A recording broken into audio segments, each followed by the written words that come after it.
नमस्कार।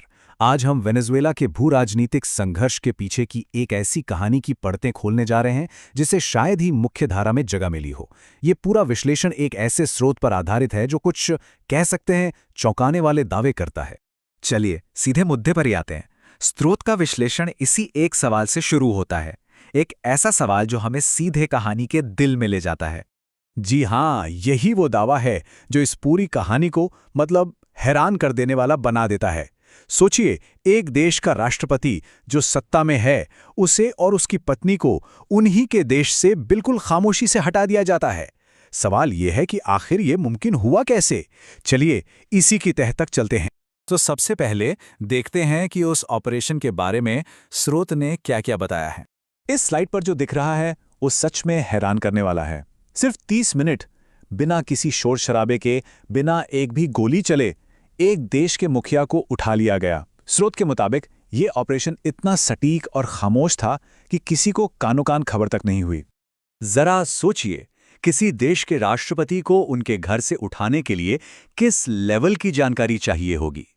स्रोत का तर्क है कि इन एजेंसियों को मादुरो की हर एक हरकत, उनकी हर आदत, यहां तक कि उनके घर के चप्पे चप्पे की खबर थी।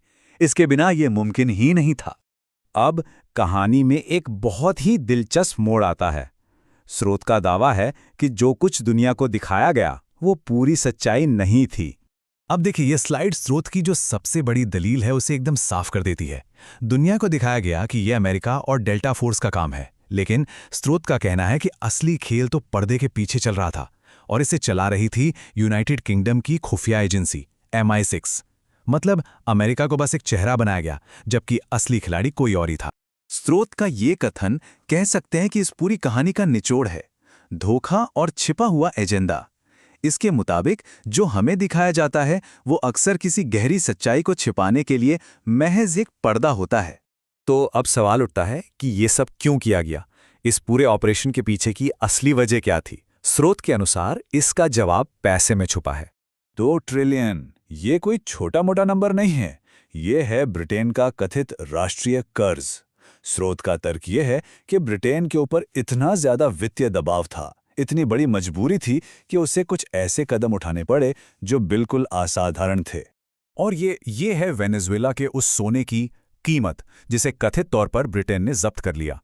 स्रोत सीधे तौर पर ब्रिटेन के इस भारी भरकम कर्ज को इस कार्रवाई से जोड़ता है।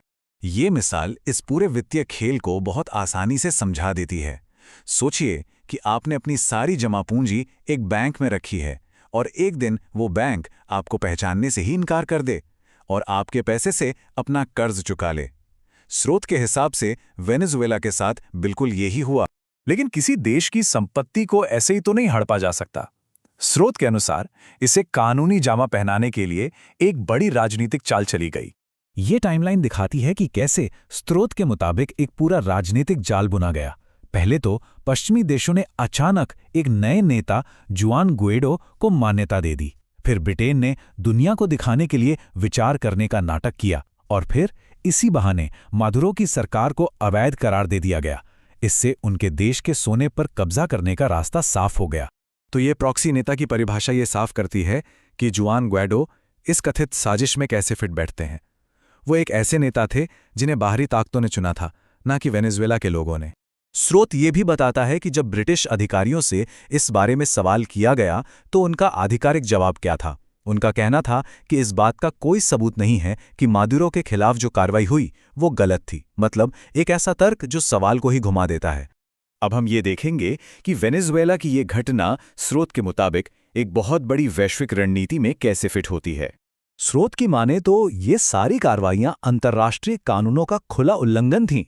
संयुक्त राष्ट्र का चार्टर साफ कहता है कि कोई भी ताकतवर देश किसी आजाद देश पर जबरदस्ती नहीं कर सकता, लेकिन यहां तो सारे नियम ताक पर रख दिए गए। ये टेबल दिखाती है कि स्रोत के अनुसार वेनेजुएला की घटना कोई इकलौती घटना नहीं है, बल्कि ये आर्थिक युद्ध के एक बड़े पैटर्न का हिस्सा है। हम देख सकते हैं, चाहे वेनेजुएला का सोना हो, रूस की फ्रीज की गई संपत्ति हो या फिर रूसी कारोबारियों के जब्त किए गए अरबों डॉलर, तरीका एक ही है। तो इस सब के पीछे का असली भू राजनीतिक मकसद क्या था? स्रोत का तर्क है कि ये एक डीप स्टेट की रणनीति है। मतलब वेनेजुएला को एक दीवार की तरह इस्तेमाल किया जा रहा है ताकि रूस और ईरान जैसी ताकतों को पश्चिमी गोलार्ध में अपने पैर जमाने से रोका जा सके। ये एक तरह की जियोपॉलिटिकल नाकाबंदी है। स्रोत इस बहुत बड़ी रणनीति को एक ऐतिहासिक नाम भी देता है, ऑपरेशन अनथिंकेबल। इसके हिसाब से ये एक बहुत पुरानी और लंबी योजना है जिसका असली मकसद रूस, चीन और भारत जैसी एशियाई ताकतों को कभी एक साथ नहीं आने देना है, क्योंकि अगर ये ताकतें एकजुट हो गईं तो ये दुनिया में शक्ति का संतुलन पूरी तरह से बदल सकती हैं। और आखिर में ये पूरा विश्लेषण हमें एक बहुत ही ज़रूरी सवाल पे लाकर खड़ा कर देता है। एक ऐसी दुनिया में जहां आर्थिक युद्ध ही हकीकत है, नियम कौन लिखता है? जब ताकतवर देश खुद ही अपने नियम बनाने लगें तो फिर अंतर्राष्ट्रीय कानूनों का मतलब ही क्या रह जाता है? ये एक ऐसा सवाल है जो सोचने पर मजबूर करता है।